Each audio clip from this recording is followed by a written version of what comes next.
Nagsalita na si Presidential Communications Office Acting Secretary Jay Ruiz kaugnay sa maling impormasyon patungkol sa umunoy nakuha niyang 200 million pesos na halaga ng kontrata mula sa Philippine Charity Sweepstakes Office o PCSO.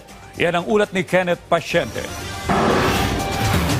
The voice of truth should be louder than lies. Iyan ang pahayag ni Presidential Communications Office Acting Secretary Jay Ruiz kasunod ng paglutang ng mga maling impormasyon kung saan dawit ang kanyang pangalan.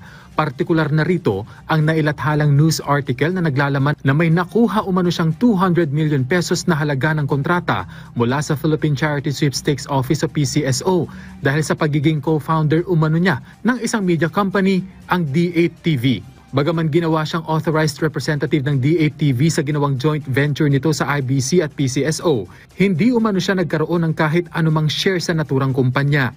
Ginawa akong parang spokesperson ng kumpanya, head ng sales and marketing noong October 2024. And in January 17, dahil nga may mga iba naman na akong inaayos na negosyo, ako po'y nag-resign sa kumpanya. I never owned a single share of Digital 8. So maliwanag po yan.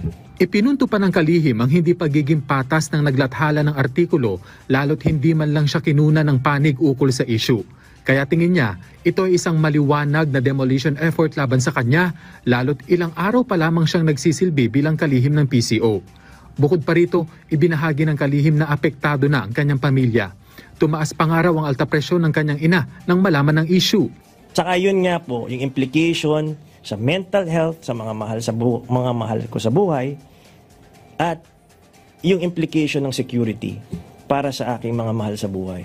Now, I requested for security for myself and for my family because of this fake news that turned out of hand na.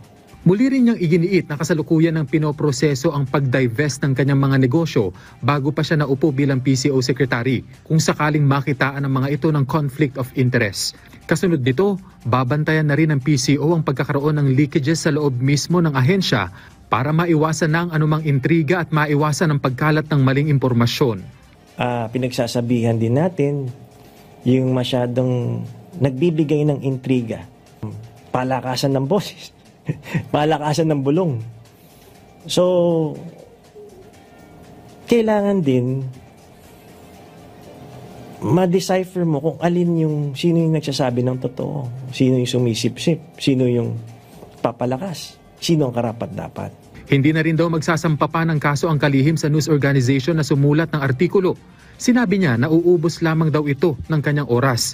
Sa halip ay pagtutuunan na lamang niya ng panahon ang pagpapabuti pa ng PCO, lalo na ang paglaban sa fake news. Kenneth Pasyente, para sa Pambansang TV, sa Bago, Pilipinas.